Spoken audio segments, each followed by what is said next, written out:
This is Channel 2 News, coverage you can count on. Everyone wants to have the equal rights as everyone else is getting. The Pyramid Lake and Walker River Paiute tribes have filed a lawsuit against Washoe and Mineral counties and the Nevada Secretary of State, saying the tribes don't have equal access to voting. And that is our Channel 2 News big story at 5 o'clock. The plaintiffs say the tribes are being treated unfairly when it comes to voter registration and early voting. Good evening, I'm Kristen Remington. And I'm Landon Miller. Thank you for joining us tonight. The tribes say they want the same voter access as people in other places. Paul Nelson spoke with the chairman of the Pyramid Lake and Walker River Paiute tribes and joins us live in the newsroom with more. So Paul, what are they saying about this issue?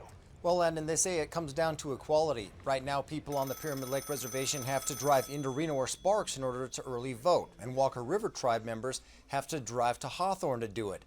Bottom line is they want a place to register and vote early where they live, too. Yes, sir. How are we doing? From October 22nd to November 4th, Nevadans will have the ability to vote early. While the Pyramid Lake and Walker River Paiute reservations have polling locations on Election Day, early voting is not available. Some tribal members would have to drive about 45 minutes to cast an early ballot. Right now, it's clearly obvious that we're not treated the same. There are 20 to 22 in the Reno Sparks area, and then there's also an early voting site in Incline Village. Hawley says the lack of access is a violation of the 14th Amendment of the U.S. Constitution, the Voting Rights Act, and the Nevada Constitution. That's why he and 4 others are suing the state of Nevada, Washoe County, and Mineral County in federal court to allow an early voting location on the reservations.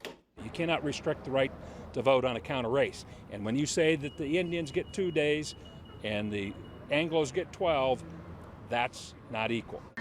Tribal leaders say 1 voting booth in Nixon and 1 in Schurz is all they want, requiring 3 poll workers. Their goal is to be set up for the start of early voting. If we work together and they can be understanding of what we're looking at, I think it's very possible to get everything organized and collaborated beforehand. Voter registration is also an issue for the tribes. They say internet access and transportation is not available to all members. They want a location on the reservations where people can register to vote in person. If we would have that in our own community, it would be such a blessing, and it would just really boost the votes also. It's about equality and the inequality that we feel that we're facing. The Washoe County Registrar of Voters says early voting locations are based on factors like cost, populations, and other logistics, and that the process for early voting begins early in the year to get training, election materials, and voting machines in order. The tribes put in their request about a month ago. The county would not comment on any litigation, but said in part, with Election Day fast approaching, the registrar's plan for the election remains in place, and her decision regarding this matter is final. Covering Campaign 2016 live in the newsroom, Paul Nelson, Channel 2 News. Paul, thanks. And speaking